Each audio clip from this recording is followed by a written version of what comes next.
It begins with whispers that no one wanted to follow, the kind of whispers that echo in the quiet corners of small towns, passed between neighbors who never meet each other's eyes. There was a girl, they said, but she was never really seen. A child who lived beneath the house, behind a locked door, inside something that looked more like a cage than a bedroom. Hi everyone, welcome to my channel. Hit subscribe and tap the bell icon before this story pulls you in too deep.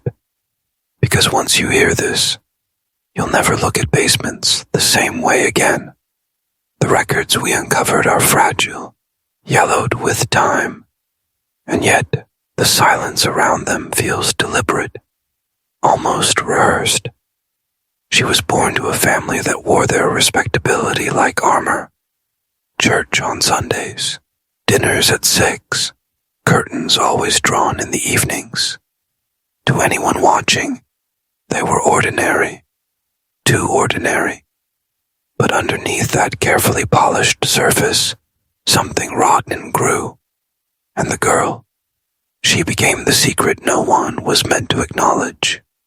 She was raised in darkness, raised where the air was damp, where the walls dripped, and where the smell of rust and mildew clung to her skin.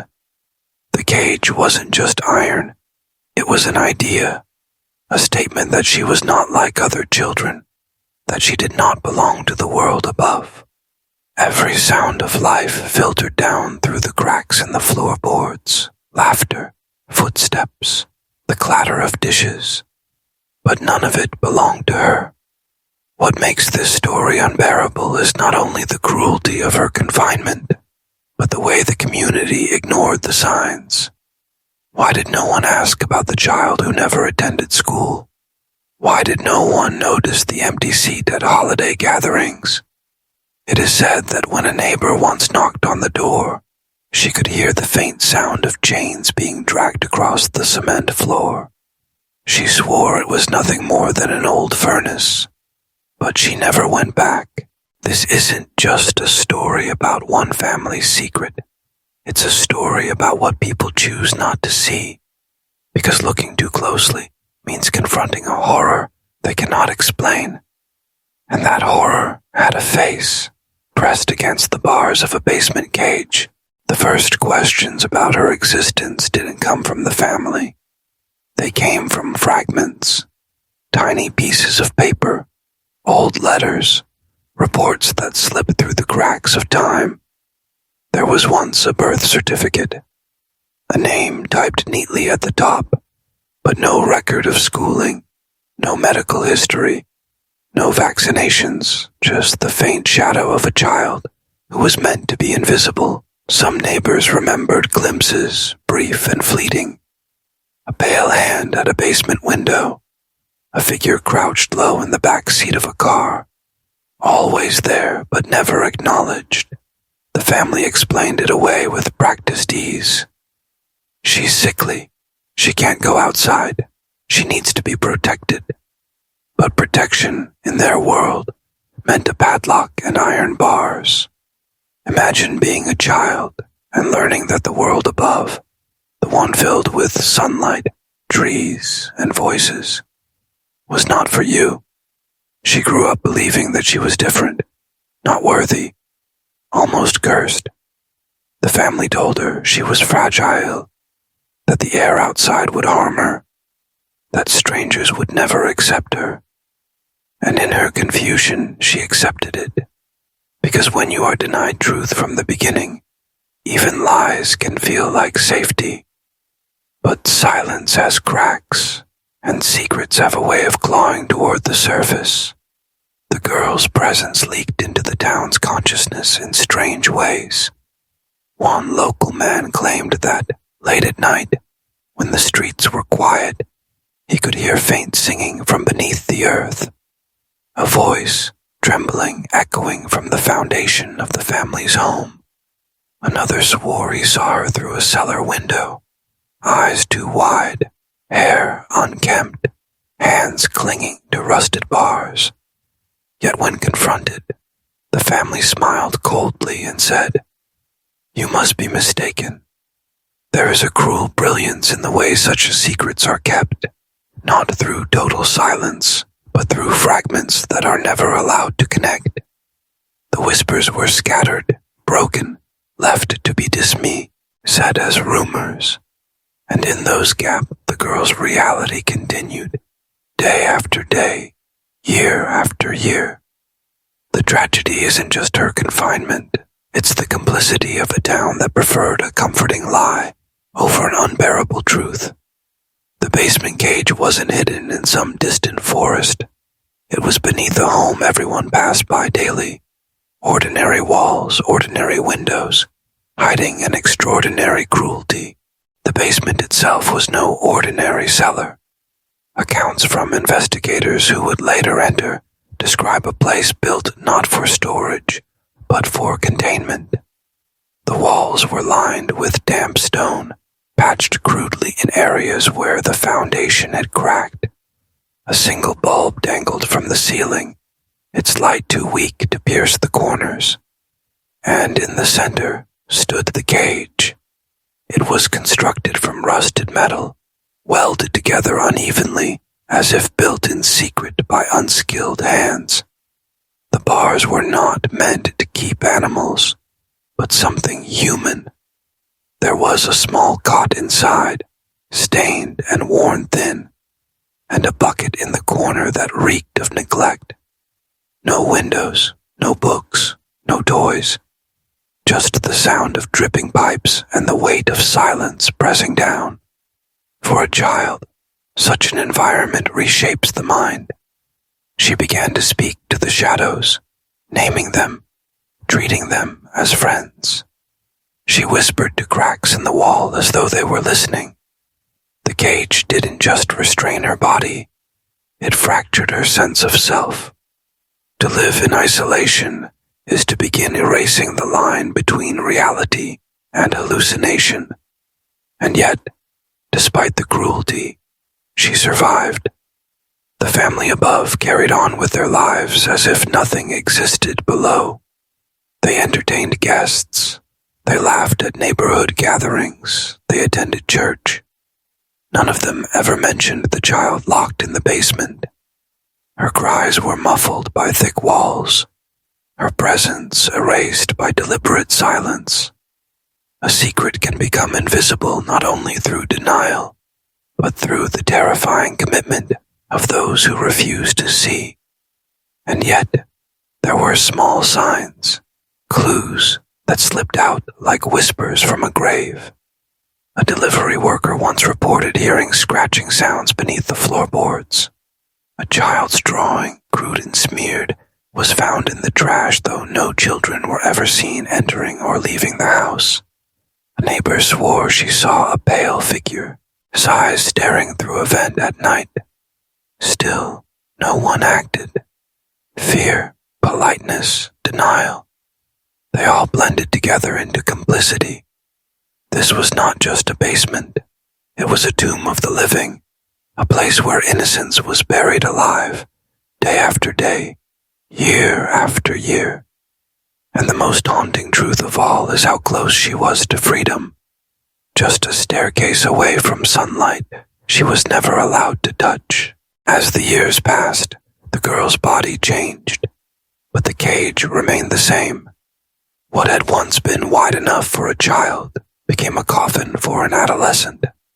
Her back curved, her limbs pressed awkwardly against the bars, her skin rubbed raw where iron and bone met again and again.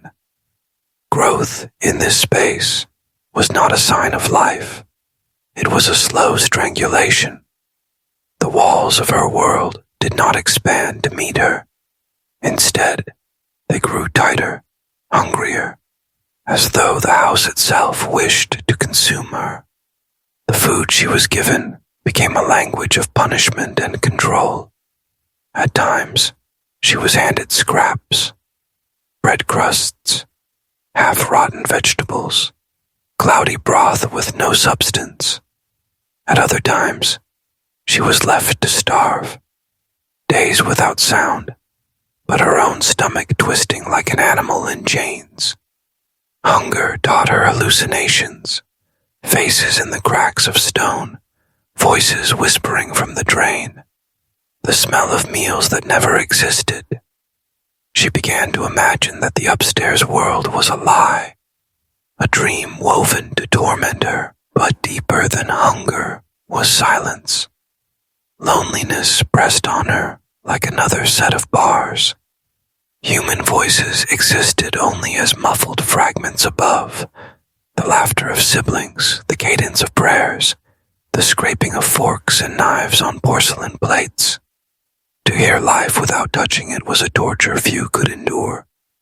She began to count the creaks of footsteps, to memorize the rhythm of her captor's movements, to map the unseen house above her cage, as if building a phantom world inside her head.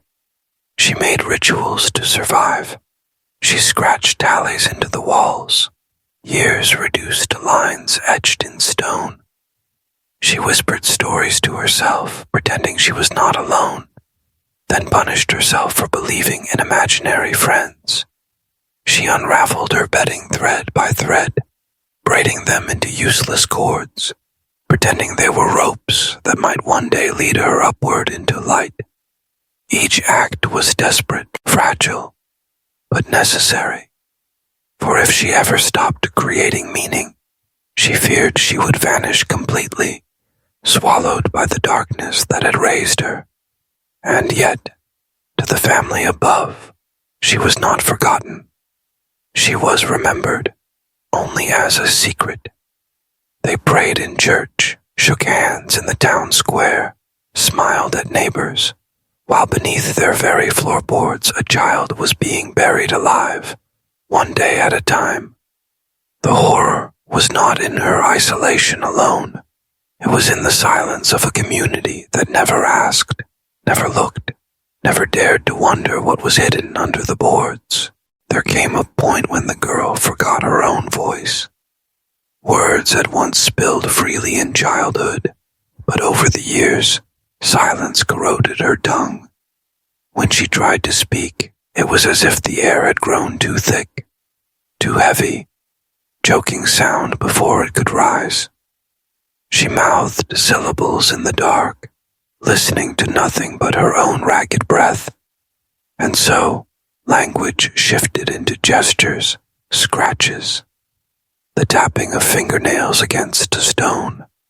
Her body became her only voice, though no one came to listen. But the mind, even in torment, refuses to stop dreaming. In the blackness, she conjured worlds. She saw herself walking fields she had never touched, breathing air she had never tasted. She invented friends, whole families, imagined warmth that pressed against the iron and filled her with something close to comfort. Yet, these creations betrayed her, for every imagined embrace dissolved into mist, leaving her colder than before, punished by the cruel clarity that none of it was real. Then came the day she discovered her reflection, not in a mirror, for none was given, but in a bowl of water left by chance within the cage. The surface rippled, and there, for the first time in years, she saw what the world had made of her. A face too pale, features uneven, one eye slightly sunken, lips split from thirst. The girl who looked back was both herself and a stranger, an apparition born of hunger and confinement. She recoiled, terrified by the realization that she no longer resembled the child she remembered. She had been transformed into something else, something the family above must have known, and yet never acknowledged. Outside the basement, the seasons shifted without her.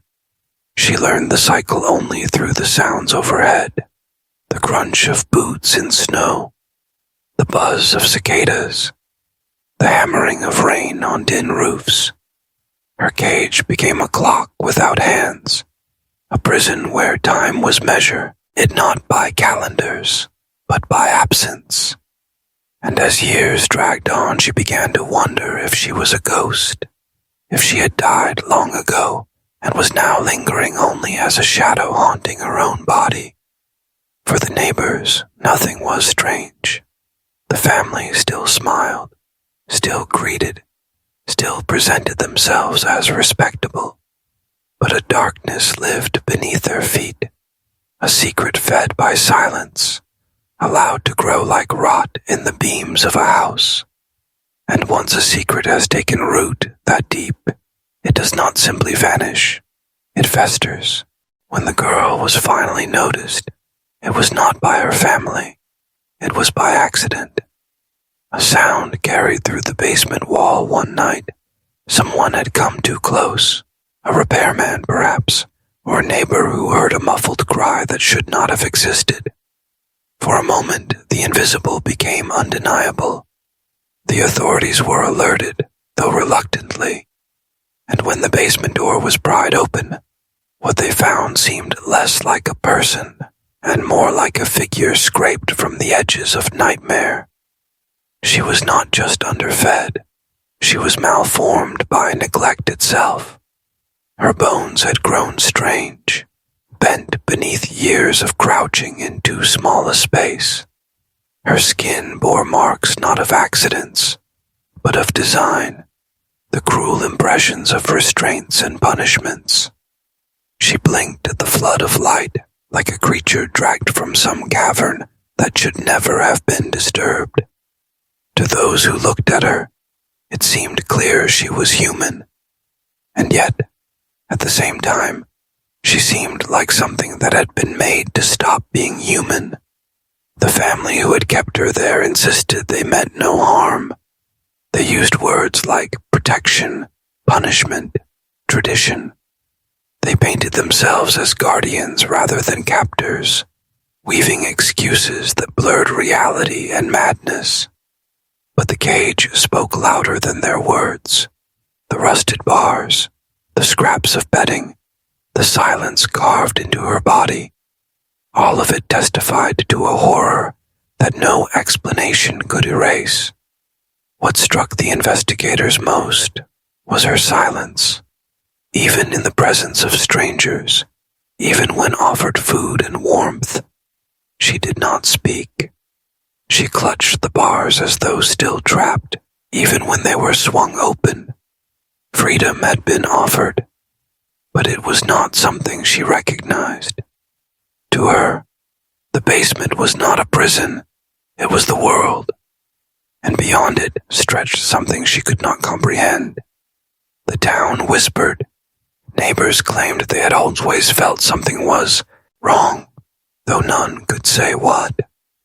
Some swore they had glimpsed shadows through basement windows. Others admitted they had heard sounds at night. Yet, like so many small communities, they had chosen silence. The horror had been beneath their feet for years, and they had walked across it daily, pretending it was nothing more than wood and stone. And that is perhaps the most unsettling truth. It is not the evil of one family that defines this story, but the silence of all who surrounded them. The girl's removal from the basement did not mark the end of the story. It marked the beginning of another silence. For the authorities, she became a case file, an exhibit of human cruelty to be studied, documented, and then tucked away. For the town, she was a whisper, a cautionary tale passed in hushed voices until even those faded into nothing. And for the girl herself, freedom was not liberation but confusion. She was placed in institutions, places meant for healing, but the walls there only felt like another cage. The difference was the light, the meals, the nurses who spoke gently but whose words meant nothing. She did not know how to respond. Language had never been taught to her. Her body had grown, but her voice had not. To her, human connection was something distant, unreachable. Like a star glimpsed through a crack in stone, doctors tried to measure her trauma, but trauma is not easily measured. Some of them described her as feral, others as damaged beyond repair. But those who looked longer, who looked with something more than clinical curiosity, saw the traces of resilience, a flicker in the eyes, the stubborn grip on life itself. Even after years of neglect, she had not vanished into nothing. She had endured, and endurance itself was a kind of rebellion. The family never gave answers that satisfied. Some insisted madness, others claimed religion, still others spoke of superstition, dark family traditions no outsider would ever understand. Yet none of these explanations could fill the gap, because the true horror was not in why they did it, but in the fact that they could. They had reshaped her world to such a degree that she had accepted the impossible as normal, and no courtroom, no sentence could undo that. Today, her story is almost forgotten. It lingers only in fragments, old clippings, sealed reports, memories too heavy for those who were there to recall. But in certain places, in the quiet corners of the internet, whispers of her still circulate. She was the girl in the cage, the child raised in silence, the living reminder that evil does not always arrive with fire and thunder. It arrives quietly, hidden in basements, hidden in families, hidden in plain sight. And so, the real question is not what happened to her, but how many more like her have been erased from memory.